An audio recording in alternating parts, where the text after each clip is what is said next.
Great. Our mission, Helping Parents Heal, is a nonprofit organization dedicated to assisting bereaved parents to become shining light parents by providing support and resources to aid in the healing process. We go a step beyond other groups by allowing the open discussion of spiritual experiences and evidence for the afterlife in a non-dogmatic way. Affiliate groups welcome everyone, regardless of religious or non-religious background. Attendance today at this meeting is voluntary, and we are here for the benefit of learning from and sharing with other parents whose child has passed away. It is understood that our discussions are intended to be confidential and not designed to replace traditional therapy or spiritual counseling. However, these Zoom meetings are helpful to parents all around the world, and they are posted on YouTube so that affiliate members who are not able to attend this meeting live can also watch. Helping Parents Heal offers a wide variety of speakers to allow parents to be informed of many possible ways to heal, to connect with their children, and to learn about the afterlife. The views expressed by our guests do not necessarily reflect those of Helping Parents Heal, and we ask that you take from their presentations whatever may benefit you personally. Welcome, everyone. Welcome, Brian. We're so happy you're here this evening. Yes, Brian, we are thrilled that you're here. And I just want to say that Brian, obviously, I know that a lot of people saw Shayna's beautiful picture.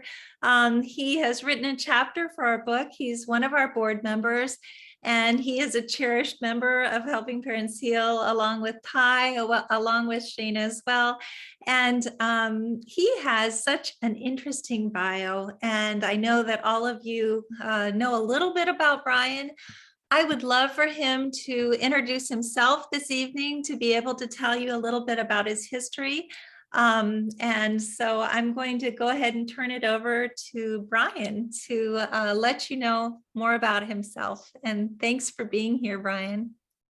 Thanks, Elizabeth. Thanks, Irene. Hi, everybody. My name is Brian Smith. This is my daughter, Shayna, behind me. Shayna's always with me. So she's in my background whenever I'm on Zoom.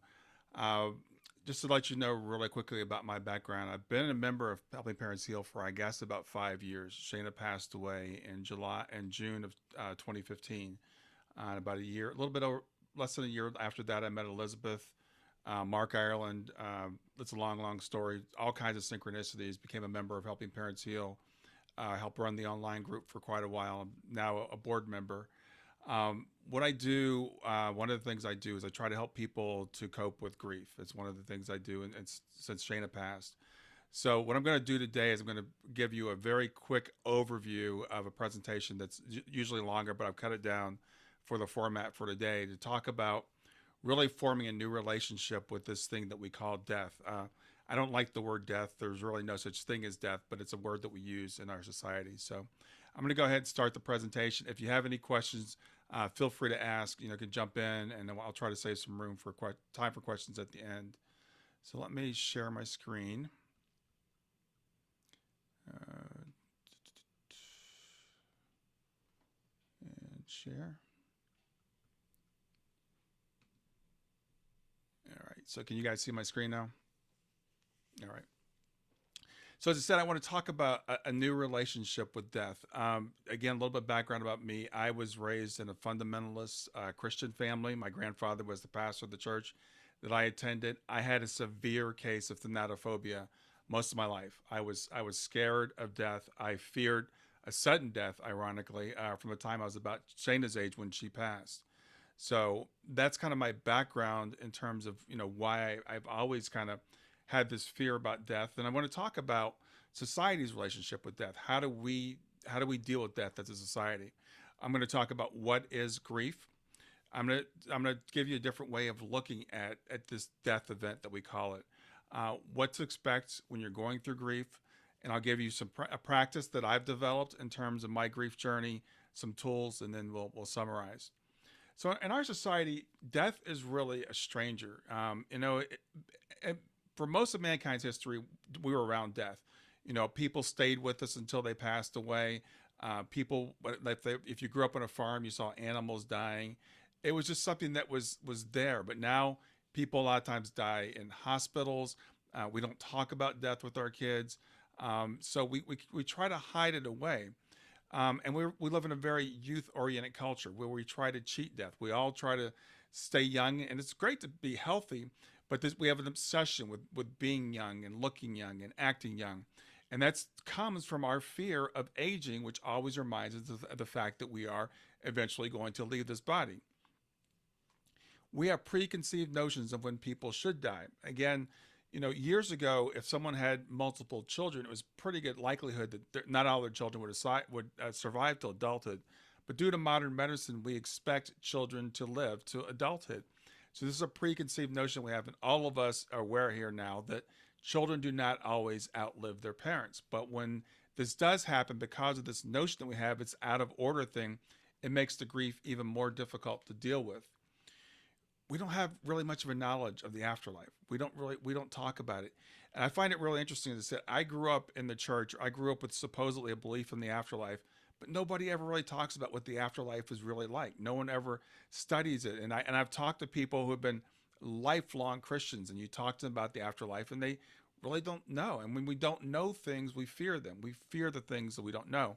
So we have this natural fear of death because it's the greatest unknown that there is. And the other thing about I find really ironic or interesting, we view death as like the ultimate failure. Our medical community said, that's the end, when someone dies. And whenever anyone, dies, we call it a tragedy. No matter how long they lived. I'm so sorry that it happened. And it's ironic because it's the one thing in life we know is going to happen. When we're born, we know that we're going to die. It's the design of our bodies. It's the design of our life. But yet we've made it the enemy. We've made it something to be feared and something to not talk about. So what I really want to do is try to encourage people to kind of look at this a different way. So what if, when we think about death as the end, what if we flip that around and say it's the beginning of the journey? What if we look at death as something that, because we know, and everybody, I think pretty much everybody here believes that we are eternal beings, that we will go on, but not just the beginning of the journey for the person who dies. They're going on to do great things. But what about for us that are left behind? Maybe it can be the beginning of a journey for us as well. So what if we just look at this as a something that's going to happen? It's going to happen to all of us.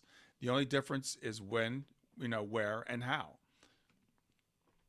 So I want to talk to you about two basic ways of changing this around, of looking at life differently, life and death. So the first is that you're part of a team. We think of ourselves, especially here in the West, as individuals. And so I'm here to have my own experience. If I do believe there's any purpose to me being here. And I'm alone, and I'm going through this thing alone. That's the way we normally look at it. I want to talk about maybe we look at things as being part of a team. Another concept I want to give you is that consciousness is actually everything. All there is consciousness. We have this, what we call material world. That's really just an aspect of consciousness. I'm going to go into that in more detail. So there are two basic ways that we can view the universe, everything that is. The first one's called materialism. And materialism is the idea that all there is what we can see, touch, taste, measure with our instruments. That's all that exists. And the idea of materialism is that the material actually pre-existed what's called consciousness, and the consciousness arises from the material. And this is an interesting dilemma, presents an interesting dilemma to scientists, because no one can, first of all, explain what consciousness is. They don't know why we have it. No one can explain how it arises from the material, supposedly, that as material gets increasingly complexly organized, that this thing called consciousness magically arises. And the thing is, if you have this assumption that the material creates consciousness, then a natural conclusion after that is that when the body dies, consciousness dies. It just makes sense. If our consciousness is generated by our brain, then it can be no other way. When our brain stops operating, we just cease. Now, there's another view that we don't hear too much about in the West, and it's actually kind of coming back, and it's called idealism. And this is an idea that people have had since mankind was around. I mean, if you look at all the religions, they teach this, and this is something that people believed up until around 200 years ago. And this idea is that consciousness is actually the foundation of everything. The consciousness preceded the material, that the material came out of consciousness, and that the material is really, in a way, kind of illusory, because it's just a slowed down form of energy, for example. So in this idea, again, as I said, the material is derivative. It flips the idea of materialism on the head. What we see, what we touch, what we taste is all derivative from consciousness. And consciousness exists outside of time and space. Therefore, consciousness never began. And if consciousness never began, then consciousness never ends. And this is the view that I have come to believe. And this is not just wishful thinking. This is actually based on some very good science and philosophy. So this is actually, again, a philosophy that's been around for a very long time. It's kind of making a comeback as people realize materialism really doesn't make much sense. So as I said, consciousness is literally everything. And when we go back and as I've studied different religions, I think about like Hinduism, which has been around for tens or at least 10,000 years or forever. This idea is that idealism, it predates materialism. We think, here a lot of times that, what we believe is we've always believed. That's not true. This idea of materialism is actually relatively new. And it's because we got so caught up with our science and we got such hubris that we thought, well, we can figure out everything out on our own. We don't need this idea of God anymore. We don't need this idea of consciousness. Everything is here. All we have to do is explore it. And our instruments can tell us everything that we need to know. So it's interesting also, every creation myth that there is, and there are lots of different creation myths, and they have some things in common. One of the things that they all have in common is all creation myths start with consciousness. There's some sort of consciousness that creates the world. It's either the world is dreamed into existence or some eternal being, speaks it into existence. But there's something that there's basically what we call nothing or no thing, or as the Hindus call it, Brahman, and everything derives from that. The idea that consciousness is eternal, the consciousness actually steps into its creation. This is very common in creation myths also. The creator creates the world and then steps into it and actually interacts with it. I believe the idea of idealism is actually built into us. I think we kind of know this inherently, and we've kind of fallen into this thing where we've kind of convinced ourselves that it's not true, and we've forgotten who we are. And this is one of the keys to really not embracing, but really understanding death and grief and all the things I'm talking about today, is really understanding who we are. That is the key. So let's talk about what happens when we die. So there are a couple of different things that people believe happen when we die. The first one that's really common now is that we just blink out. And Kelvin Chin actually calls this the first belief when he's talking in his book about how to get over the fear of death. And this is the idea that we're like a light bulb, and that when we die, that's it. Our consciousness flips off. We don't exist anymore. Now, that's one thing about this idea that I find just fascinating is even people that have this idea that we don't exist anymore, a lot of times they fear death.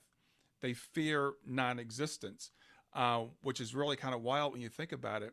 But I think it's because we really know we can't even imagine not existing. I think we know deeply internally that we are eternal beings, but we've convinced ourselves of this. Some people believe that when we cross over, we merge back into the one, like a drop in the ocean. So we come out here, we're an individual for a while, and then we go back and we merge into the one. Now, this is an interesting thing that I see debated in afterlife groups all the time. Some people say it happens after a long time. Some people say it happens after many lifetimes. Some people believe it happens right away. But death is still, in a sense, kind of the end. We lose our individuality. Now, I believe there's a lot of evidence against this. Mediumship is one thing. Mediums talk to people on the other side and they say, I'm still me. I'm still the same as I was. I still have my personality. Near-death experiences, I think, tell us we don't merge into the one. So I don't believe this is the way that it works, at least not right away. Now, another way that people kind of talk about death or view death is when we quote die, we actually expand. And this is supported by a lot of things, especially like the near-death experience. When people have a near-death experience, they'll say, I could see everything. I could feel everything. I was one with everything. And when I came back into this body, it's like, I have to go back into that. It's so tiny. I can't even all fit here. So we are, I believe, these massively creative, divine beings that we shrink ourselves down and we leave 95% of our capability back on the other side. And when we pass, we actually merge back into that. So in a sense, I believe we maintain our individuality, but we lose what we call the ego. And the ego gets a bad rap a lot of times in the spiritual community, but the ego is necessary. The ego tells us who we are as individuals. The ego helps us protect ourselves. It keeps us alive. Our brains are evolved to spot fear and to defend ourselves. We don't need that when we cross back into spirit. So I believe in a sense that we do lose the ego, but we maintain our individuality. We keep that separate sense of self.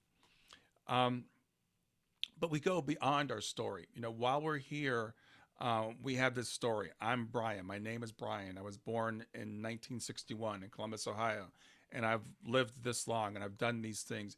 And that's a story that applies while I'm here.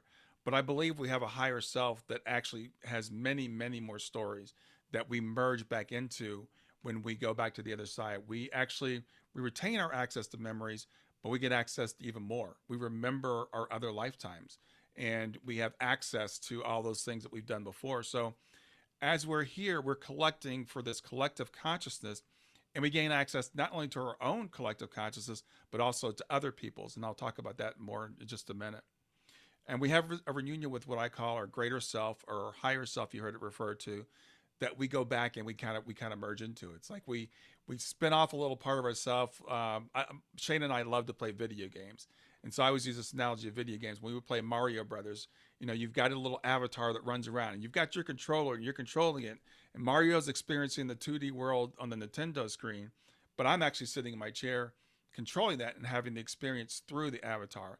And that's the way I view my life now. That's the way I view my body. It's the way I view who I am here now. I am actually channeling kind of through what my higher self is through this body. And I believe we have a reunion with our team, and I'll talk about that in a minute. So the thing is, while we're here, we perceive only a tiny fraction of what exists. And we see a tiny portion of the light spectrum, for example. There's everything from infrared all the way up through the ultraviolet. Human beings perceive just a very small portion of that. We only hear a small portion of the sound. Our dogs can hear things that we can't hear. Our dog's sense of smell is 10,000 to 100 times better than ours. So I say all these things to say there's a lot of stuff going on around us that we have no idea just because we can't perceive it. Another thing, I'm a scientist. My background is chemical engineering. I found it fascinating. I just learned this a few years ago. Our universe is made up of about 68% what they call dark matter. And the reason why they call it dark matter is we can't perceive it. They've done calculations to say it must exist, but it does not interact with our universe. Our universe is made up additionally of 27% of what they call dark energy. Again, it's just done. The physicists have said this must exist. So if you add that up, that's 95% of the universe that we can't perceive, not even with our instruments. So there's something going on there. And I wonder if that is what we call the other side.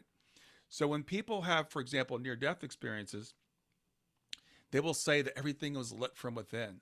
Now, these images I'm showing right now, this is a guy named C.P. Burroughs who took images of flowers using a technology that shows what the flowers actually look like if you could see ultraviolet. Now, we look at that. Does not look a lot like what people describe in a near-death experience, where they say something was lit from within. But this is the way a bee perceives a flower. This is the way some birds perceive a flower. So I wonder if our eyes are just so limited, our world could look magical like this right now, and we don't even know it. So back to the idea of death being the ultimate failure. We struggle so hard against death. We say someone lost their battle to cancer. It's terrible that someone dies. And our medicine, our ways are just to hold people back, to keep them from going where we know we're all going to go. But I want to tell you right now that from my studies, I've been studying the afterlife for 20, 30 years now, not just in Shayna passed. My studies actually intensified when Shayna passed. Everything that I've learned is that we have nothing to fear and we have everything to gain. C.S. Lewis is one of my favorite authors. I've read pretty much everything he's written. And I love this quote from him. He says, "It would seem that our Lord finds our desires not too strong, but too weak. We are half-hearted creatures fooling about with drink and sex and ambition when infinite joy is offered to us, like an ignorant child who wants to go on making mud pies in a slum because he cannot imagine what is meant by the offer of a holiday at the sea. We are far too easily pleased." Now, we like what we know. We have a great time here on earth. And there's debate when we go to heaven. Will we be able to eat bagels? Can we have chocolate? Can we have sex? You know, the thing is, I believe whatever waits for us, it's better than what we have here. The Bible says, this is 1 Corinthians, that this is what the scriptures mean when they say, no eye has seen, no ear has heard, and no mind has imagined what God has prepared for those who love him. Now, this is what the near-death experiencers tell us. They come back and they say, I would love to tell you about what I experienced, but there are just no words for it. The love that I felt, I can't describe it. The things that I saw, the colors I saw, they don't even exist here. So why do we fear this? Why do we try to hold people back? Why don't, you know, I remember when I was a kid, I was like hearing about heaven. I'm like, why does everybody believe in heaven, but nobody really wants to go there? I think it's because we really don't believe it. So again, I just want to reiterate, it's not a bad thing to go, and it's actually part of the design. Now, another thing that I found has really helped me as I go on this journey is there's an idea that we are actually a team, that we're not an individual. So there are 3 different ways that we can see our roles over here on Earth. Most of us see our roles as solo. I'm here, I'm in it for myself. I'm here to have an experience. I'm here to grow. I'm here by accident, whatever, but it's just me. It's all about me. Now I see developing more people, especially in our community, are kind of viewing themselves as like the team leader. It's still about me. I have spirit guides, I have guardian angels. They're there to help me. They're there to back me up. They're there for me to reach out to if I need them. But still primarily it's about me. A third way of looking at this is that as a person here, I am actually a team member. I am here playing a role on a team. It's a pre-planned mission. There's a series of books called The Team, and I love the analogy she used. She says it's like a businessman going on a trip. When you go on a trip to a conference and you're going to be making a presentation, you plan with your team back home what the presentation is going to be. You go to the conference, you make your presentation, and you come back and you debrief. I love that analogy. Another analogy is like if in the military, when someone's in the trenches, like we're in the trenches, but we have team members that are on high points. So like our guides, for example, and we would call our guides, they're not necessarily way more advanced than we are. They're just people that are playing that role this time around. We may have played a guide before.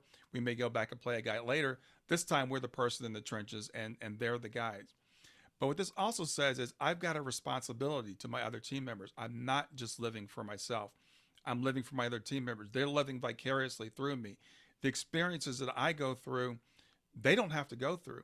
So if you think about some of the things that we've all gone through and the tragedies we've endured, what if by doing that, we literally took one for the team, that they could experience that through us? And Natalie Sudman, when she had her near-death experience, she found herself, one of the first environments she found herself was, she was like in a lecture hall and all these beings were looking at her and they were just like, you know, tell us about it. Tell us what it was like. And she was downloading all this information to them. They were waiting for her to come back and share that with them. So what if we could think of our own lives in that sense? So again, just to review, you know, there's the traditional view that your life is your own, you make your own way, and you can choose to believe that. There's the view that you're the team leader and you do have support, but you're still kind of the central figure and you're here for your personal growth or experience.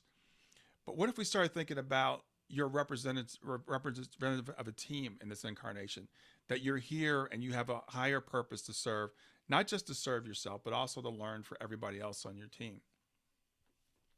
So just to give you some idea of, if you want more detail on this, the team books, I cannot recommend them highly enough. There are 4 books. I've read them like, I don't know how many times, 3 or 4 times each. I've had Frances Key Frankie on my podcast a couple of times.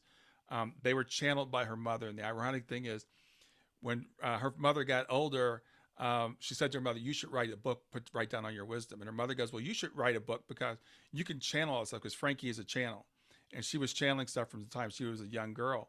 When her mother passed over, they actually wrote these books together. So Frankie calls herself the scribe. Her mother came through her and wrote these books. Her mother's wisdom is captured along with her other team members. The other material reference here is called, it's a book called Why Materialism is Baloney by Dr. Bernardo Kastrup.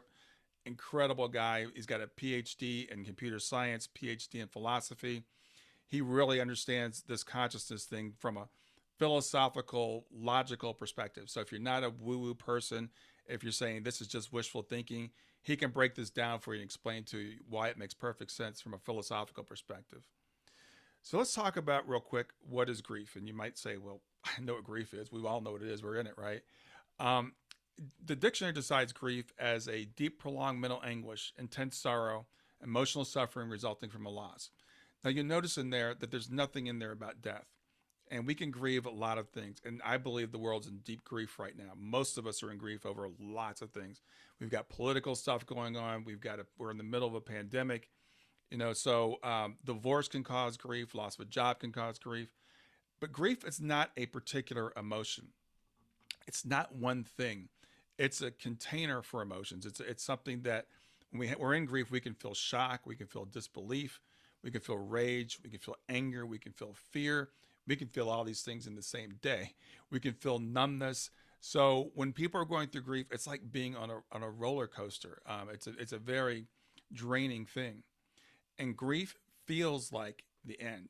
It's like this is it. And then I'm sure you all remember when your child passed, and I can speak for myself. I was like, this is it. My life is over. My life as I've known it is over. It'll never be the same. So my tagline is plan it, not buried. And I believe that when we are in grief, we do feel like we're buried. But what if we've been planted? What if, like a seed, we fall into the ground? And think about when a seed falls to the ground. And this is a quote from Jesus. I assure you and most solemnly say to you, unless a grain of wheat falls into the earth and it dies, it remains alone, just one grain, never more. But if it dies, it produces much grain and yields a harvest. So when that seed falls to the ground, it doesn't immediately spring forth into a plant. It feels cold, it feels alone, it doesn't see the sun, and it actually decomposes. Another analogy I love to use is the caterpillar, and it's overused with the caterpillar and the butterfly. But the one thing that a lot of people skip is the caterpillar crawls, makes a cocoon, crawls inside of it. What you might not know is the caterpillar actually digests its own body. And at some point, it's just literally soup. It's all liquid. And if you looked at the caterpillar at that moment, you'd say, that's it. This caterpillar is done. It's never going to be anything again. But it reforms itself into a brand new creature and comes out as a butterfly, which it could never have done if it hadn't gone through that process. So what if we can think of grief as that type of a process that we go through? So I say that grief requires practice. It's work. And you all know that it's work. And the thing is, people say time heals all wounds. That's not true. You can choose how you determine react to your grief. So there's a few things, and actually I've kind of updated this since. There's 4 things that I say you should do for grief practice. I'll get into that first when I go through this. So gratitude is the first thing. And this sounds crazy, right? I just experienced the worst thing in my life. Nothing's going good. Nothing's going right. I want to tell you that we can choose what we focus on, and we can actually, in a sense, choose our emotions. And an exercise I like to put people through is like, think of the worst thing that ever happened to you, and how did you feel on that day? And you can probably go right back to that day and start to feel those emotions. And if I say to you, think of the best thing that's ever happened to you, and how did you feel on that day? You can probably go right to that day, and you can feel those emotions. We can choose our thoughts. And by choosing our thoughts, we can actually choose our emotions. And if we do this over and over again, repeatedly, we can actually train our brain as to which thoughts it chooses. And we can actually start to really develop a real sense of gratitude. It's extremely important to forgive. When you don't forgive, you are binding yourself to that person that you're not forgiving energetically. So when people say forgiveness, it's not for the other person, it's for you. And it's really, really important to do that for yourself. This is a lesson we hear over and over from near-death experiences. I think sometimes we kind of gloss over it, and we say, "Well, I'm not a saint. I'm never going to forgive them. I'm going to be mad at them forever." Just remember, when you're doing that, you're actually hurting yourself, not the other person. It's really important to find hope, and that's the great thing about helping parents heal. I love the name of this organization because healing is right there in the name. So you've got to find a way to hope. I believe that if we can understand the why, we can endure anyhow. And so if we understand why we're here, why we're going through this, what's the possible good in this, then we can find a way through it.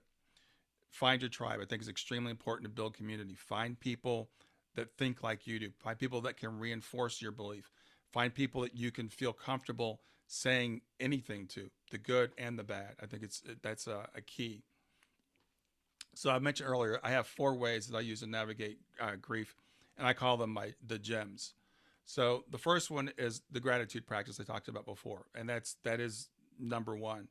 It's not that easy to do, and I started doing it 3 or 4 years ago. What I do is every morning when I get out of bed, before I get out of bed, I think of 3 things I'm grateful for. It's a practice I do, and you'll find as you do this over time, it'll start to come naturally. That you'll start to look forward to little things like, I'm going out to dinner tonight with my friends, or I have a warm bed to get out of, or when we were in the worst part of the pandemic last year, I'd be like, I would just take a deep breath and say, I'm glad that I can take a deep breath. I think exercise is really important. The mind body connection is very important. We can actually change our brain chemistry by doing these things. Uh, uh, Irene's sister Judy and I have done some work together, and I was talking to Judy about walking, and bilateral exercises are really good for our brain. And I was talking to Judy about that. She goes, "Well, walking's bilateral because it's left to right, left to right." So I find walking is extremely helpful for me. But find out what works for you. I know Elizabeth's really into yoga. It might be playing tennis. It could be whatever works for you. And just but move your body. That'll help. Some sort of mindfulness practice. I know people don't like the word meditation sometimes. Mindfulness or meditation. It doesn't have to be sitting. It could be walking in silence. It could be when you're doing the dishes, just be very present, and think about how you're doing the dishes. I was talking to a client a couple of days ago, and she said she's going through grief. She said she loves to dance. And I said, just take 10 minutes, I'll put on music and dance around. It makes her feel good. So it doesn't have to be just sitting, but find some way where you practice this on a daily basis.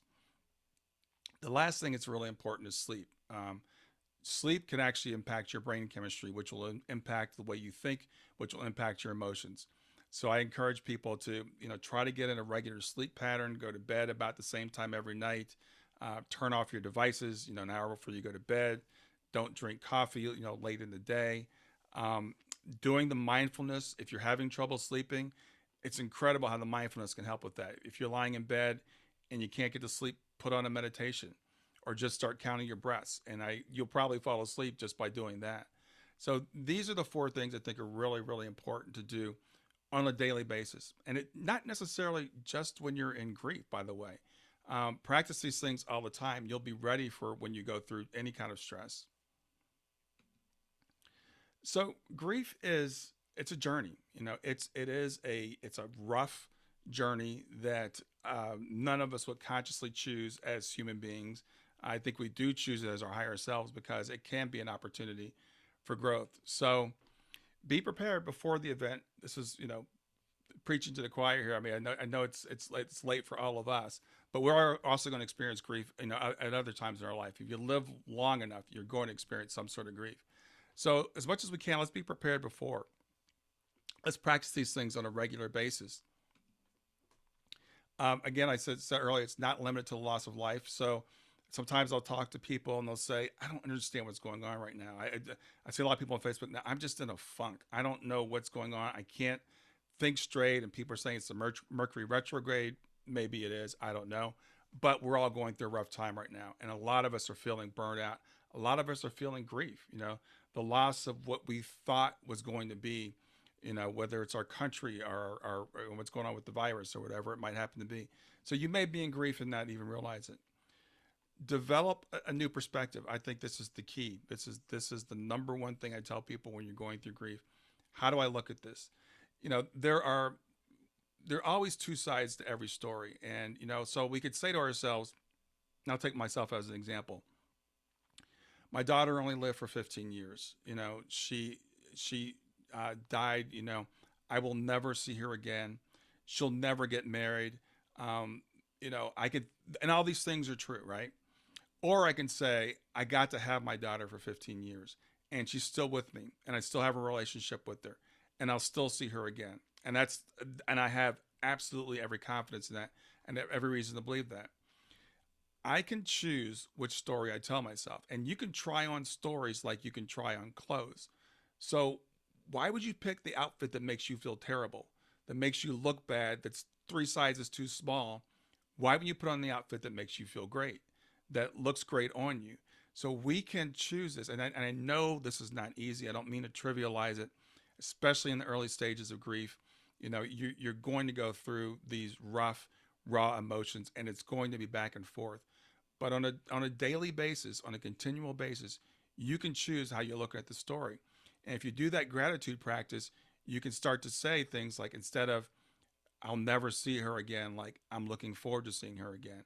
Instead of saying "I only had X amount of time with them," I had X amount of time with them. I was talking to a woman I interviewed in my podcast recently. Her daughter uh, transitioned as a newborn. I mean, she only lived a few hours. And as I was talking to her, well, I got to have Shayna for 15 years. So I can look at that as a positive thing, right? Some people don't get that. Develop practices and tools, whatever works for you. I can give you examples, but everybody's different, So there's a woman I interviewed, and people were telling her do yoga, walk. She's like, "I don't like yoga. I don't like walking." She found out she liked weightlifting, so she got into power lifting and bodybuilding. So whatever works for you, that works for her. Build a community around you that's going to be supportive of you. When you go through grief, you're going to find that people that you thought were going to be there for you are going to leave you. And people who you didn't know were going to be there for you are going to come into your life. So this is a time for self-care. And this is a time, we don't have time to mess around with people that are not going to be there supportive of us. So find people like Helping Parents Heal, where you can go to meetings like this and you can talk about signs, you can talk about synchronicities, and you can talk about how do I continue a relationship with my daughter, and people won't think you're delusional. One of the first grief counselors I met with, love her. She did a lot of good in my life, but I remember her saying to me, she said, "Brian, when I don't hear people use the word death, I know they haven't accepted yet what's really gone on. And I don't like all these euphemisms. You need to say that they died because they died." And this is at the time I didn't know anything about Helping Parents Heal. And I'm like, yeah, I guess that's right. I don't use the word death very often. I don't use the word died. And it's not because I'm in denial about what happened to Shayna's body. All of our bodies are going to die, but I am not my body. Shayna was not her body. When I hear people say, well, we cremated so-and-so, it's like, no, we don't cremate people. We cremate bodies. That person's not in that body when we do that. So let's start to think about ourselves as avatars. And when I look at you guys, I see your faces and I see your skin, and that's how I recognize you. But I know that's not who you are. So let's do that with ourselves and with our loved ones. And so, they're always with us. People, I know a lot of people like to visit cemeteries. There's nothing wrong with that. But when it's fun, I just find it hilarious when a medium will say, they say they're with you when you go to the cemetery, but then they have to go with you because they're always with you. They're there with you in your house. We don't have to go to a place to visit their body where they're no longer there. And we could think of this transition as a new beginning. Again, I'm not glossing this over. I'm not saying this is easy. I'm not saying this is going to happen day one. Oh, goody, my daughter passed away, so now I have an opportunity to go on a great journey. Isn't this going to be fun? No, but slowly and surely we can come around to this and we can start to see things. I was talking with someone just a couple of days ago, and her significant other just passed away like in May. And she's like, I just thought this is the way I'm going to be for the rest of my life, And I'm like, that's normal. Everybody feels that way when it first happens. She goes, but I find myself like not feeling terrible every day. She said, I'm not saying I'm having good days, but I'm having days when I don't feel terrible. I'm like, that's the first step. That's the first step, is having a day when you don't feel terrible, and be grateful for that. Be grateful for the fact that you got through a day and didn't feel awful. So again, just to summarize, what I really want to help people do is understand, let's have a new relationship with this thing that's in our life. Death is a part of our life. Death is a transition. It's not the end. It's really an illusion. It's like, again, going back to the caterpillar analogy. So the caterpillar is in the cocoon. It changes into a butterfly, and we look at the cocoon and say, that sucks. The caterpillar's dead. And we're looking at the cocoon. The caterpillar's flying around like a butterfly. That's the way I view it when people make their transition. I read a book. It was called The Risen, and the term he used for people that were, quote, dead was risen. And I love that term, because I envision people, when their bodies go down, their spirits go up. So we can look at death that way. And eventually we can get to the point where we say, this grief event is an opportunity. It's a chance for a new beginning for me. It's something I can start over. And the idea of death actually, in a way, makes life precious. One of the reasons why we cherish our lives is because we know these moments are limited. The one thing that we can't make more of is time.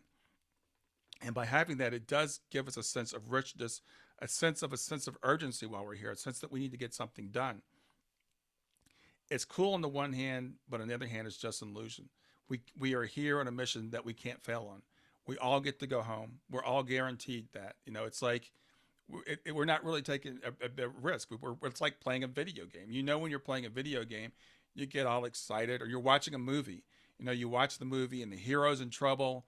In the back of your mind, the hero's going to make it, right? But we like going through the journey, and that's kind of what this life is like. So that's what I had as far as the presentation for today. If you want to know more about me, if you don't know, I'm at grief2growth.com. That's the number 2. I do have a book. I do have a podcast. I know some of you listen to the podcast.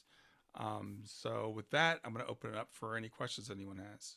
Yes, we do have questions, and I'm thrilled to have Mark Ireland with us this evening as well, who just had a new granddaughter who was born, which is so exciting. She's absolutely adorable. So it's amazing that he's here this evening. But I wanted to just ask you, the first question that we have is Kathy asking, do you believe the afterlife is solid? Would you maybe like to answer that, Brian?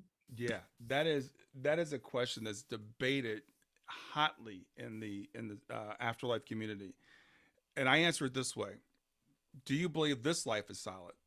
Because we call it solid, but when we break things down to the elemental level, there's nothing but energy. And scientists say there's really no material. It's an illusion. That's an energy that's so densely packed that it appears to be solid. When you feel like you're touching something, you're never actually touching it. So this life is actually an illusion, and scientists, there's a game theory that says we're living in a computer simulation.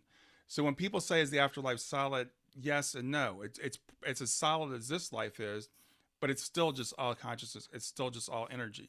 Now, some people say, well, we can be balls of light. We can be orbs. We can travel at the speed of thought. I believe that's all true. But I also believe that there is some solidity to it if we choose that.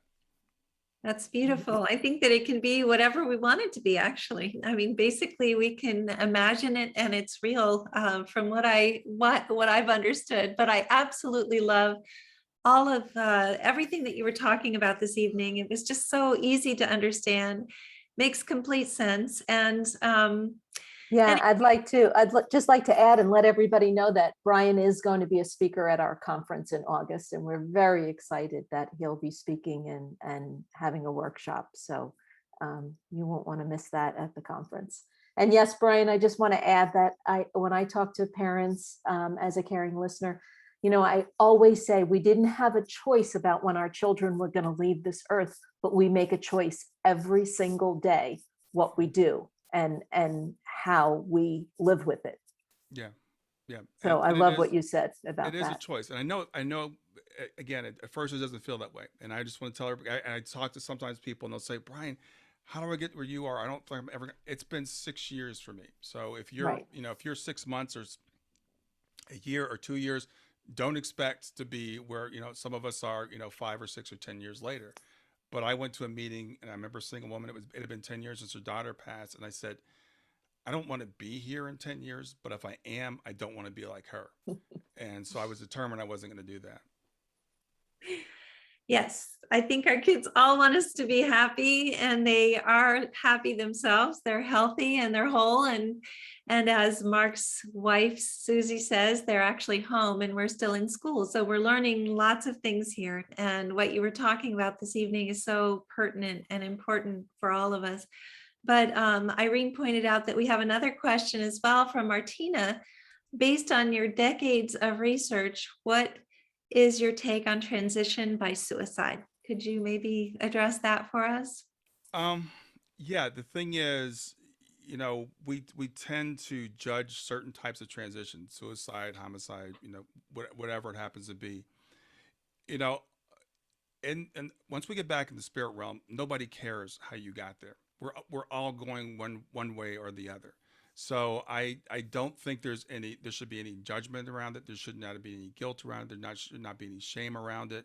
Um, I don't encourage it. I don't recommend it. But I don't think, again, this idea that we say this way of transitioning is better than that way of transitioning, I think is baloney. I don't think that's true at all.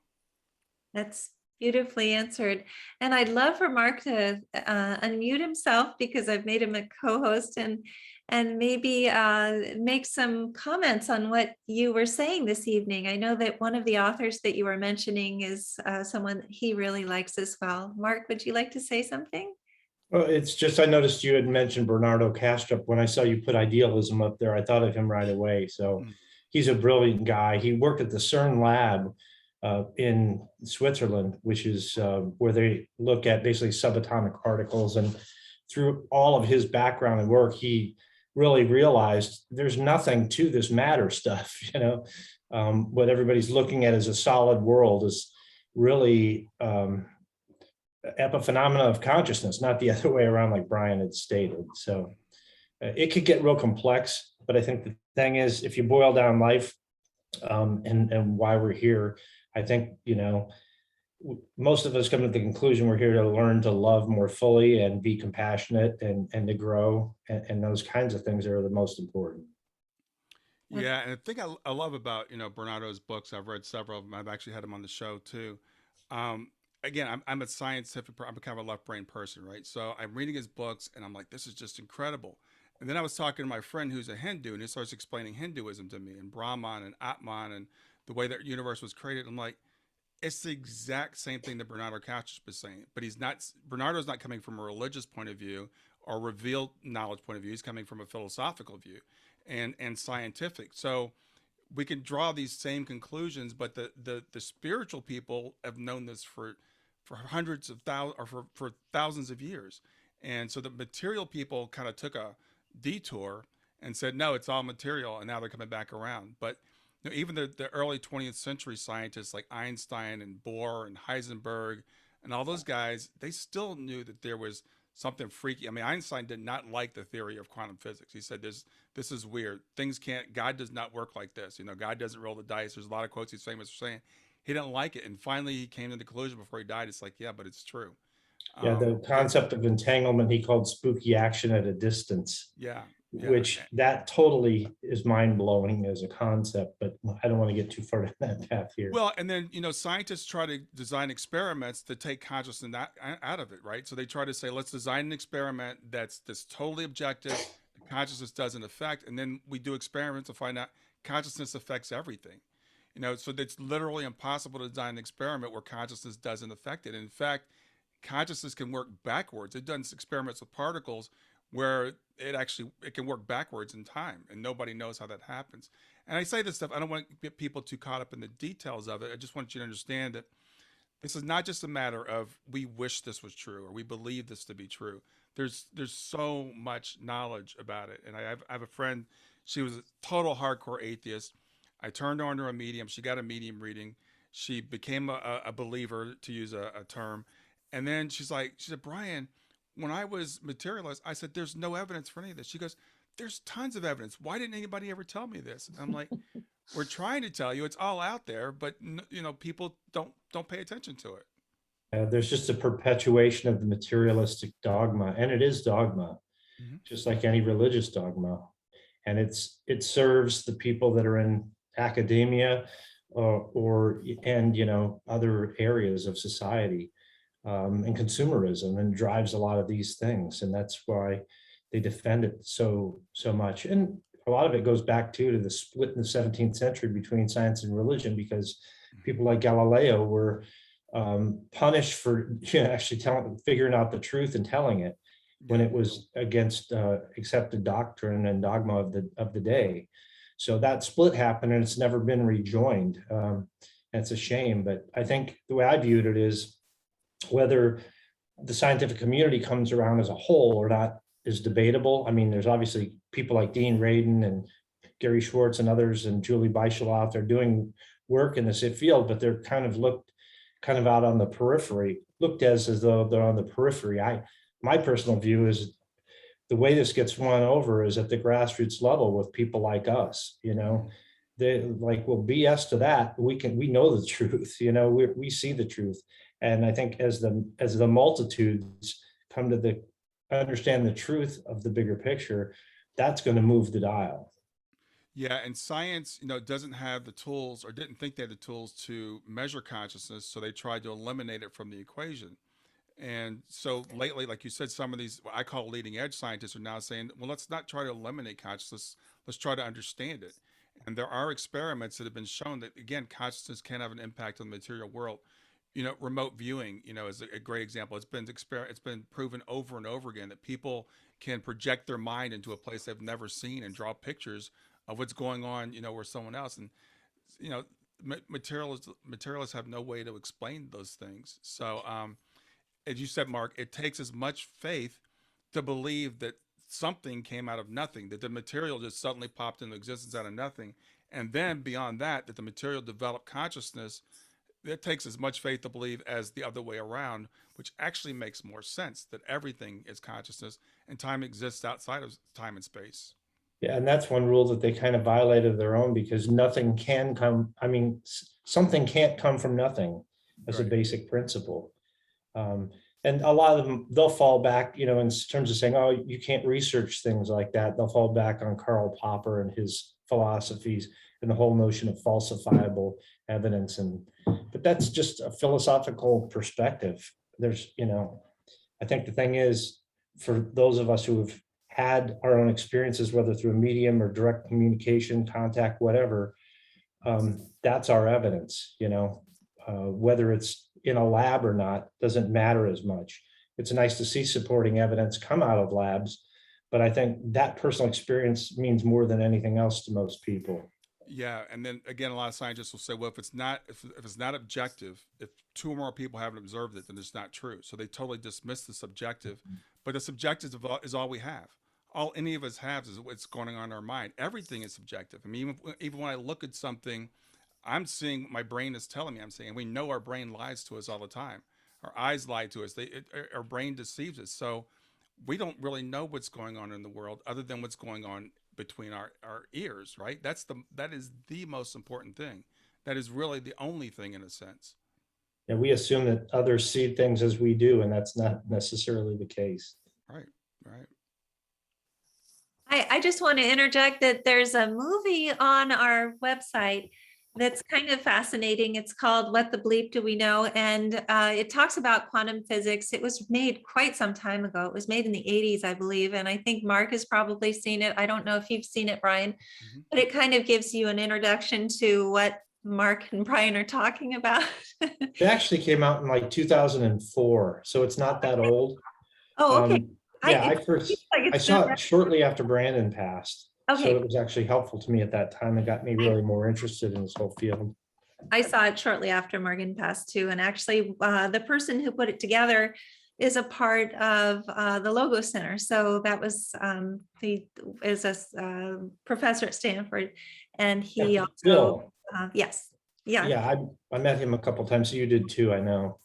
So anyway, that's just, I just wanted to point that out, that it's available, it's free of charge. And if anybody would like to see that, it's kind of a fascinating introduction. So, and I also wanted to say that there is another question that I think is a very good one that Camille has asked you, Brian. Parents often feel a sense of guilt from the out of order loss.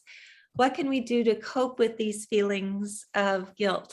Do you have any suggestions for that? Yeah, that's a good question. And there's two forms of guilt. There can be survivor's guilt, which is the fact that I shouldn't be here if they're not, which is based upon the belief that our loved ones are missing something, right? Because they were only here for 15 years, and so she's missing out on the rest of her life. Well, this life is hard, and I look at it the other way around. She got to go home. They're home and happy and healthy. So that's how if you start telling yourself I'm enjoying life and they're not, that's based upon the fact that you don't truly believe they're still alive and they're still very much alive and very happy. The other form of guilt that parents have is, I should have been able to do something to prevent this. And I've seen some really, really irrational things that people thought they could prevent, like their grown daughter being killed by a drunk driver. You know, it's like, I should have been able to stop that. Or my daughter went out to breakfast with her boyfriend and had an accident. I should have known it was going to happen. We're not omniscient, omnipotent, or omnipresent. We are just human beings. It's not our responsibility to stop everything. The other thing is looking at an early death as a tragedy. And again, it's natural. It's part of our societal makeup, and it's really shifting that to saying we're all here as long as we're supposed to be. And a podcast I just released yesterday. This woman had a fascinating near-death / share-death experience with her newborn daughter, as her daughter was being born and only lived for a few hours. But she says, my daughter saved my life. This experience totally changed my life. My daughter only lived for a couple of hours, and it changed everything. So no matter how long our children were here, their lives serve a purpose. Their ripple effect is still going on. You know, we always tell Shayna she was going to be famous, jokingly. And, you know, Shayna's in a book now. You know, Suzanne Giesemann has used her in some of her presentations. A lot of people know Shayna's name that, you know, wouldn't have known her name if she hadn't transitioned when she did. And she's making a big impact now, and your children are too. So it's really, again, a matter of that, not accepting the thing that the world tells us, that this is a tragedy and it's a loss and it's a mistake and it's an accident. If we believe that everybody's here as long as they're supposed to be, and we don't know why some people are here for a long time and some people are here for a short time. Some people say that us here that are old, we're slow learners, you know, so we have to stay here to get our lessons. I don't know. I think sometimes we stay here to serve other people, and other people can serve better from the other side. You know, they only plan to be here for a while. And we had several indications from Shayna that she was not going to be here for a long time, in terms of things she would say as a young girl, like, I don't want to get old. I don't want to grow up. I'm not scared to die. You know, she would say things like that a lot. That's beautiful. Oh my goodness gracious. And your chapter is just such a wonderful chapter to read as well. And we don't have very much time left, but I would love for you to tell a little bit more about Grief to Growth and how people can contact you and your podcast, so that people who might not know about it will be able to watch those wonderful podcasts. Sure. My podcast is really, it's really about grief to growth. I bring on people who have been through grief events. I bring on people that are mediums, near-death experiencers, afterlife experts, anything to inspire you to make this shift that I'm talking about in terms of the way you look at what's happening in your life. My website, again, is grief2growth.com. That's the same title as my podcast and my book. I do work with people one-on-one to help people make this transition, right? How do I cope with this? What can I do, like, on a daily basis? You know, I get so many people saying, do you really believe what you say? Do you really believe this? And I'm like, yeah, and you can too. And I can help you find resources. And, you know, like some of the books I just mentioned, you read the team books, they'll change your life. I mean, literally, they will change the way you view why you're here and what's going on in your life. That's wonderful. Thank you so much, Brian. I truly appreciate it. Irene, do you have something to add? I'm excited. No, just thank you so much. And I just love Brian's book. I've bought multiple copies and given them out to parents. You know, it's a great book. It's not a very long book. It's just a great read, and it's really helpful. So thank you for writing that book, Brian. And just so happy you're here and looking forward to having you at the conference and all good things. Thank you. Thank you. And we always ask everyone to unmute. Thank you, Mark, for being here as well. Yes. Congratulations again on your granddaughter. She's beautiful. And let's go ahead and allow people to unmute themselves. Yes, go right ahead. Thank you. you, Good Brian. night. Thank you, Brian. Brian. Thank you. Great talk. Thank you. Night, everybody. Thank you. That was great. That was wonderful. Thank you. Night. Beautiful.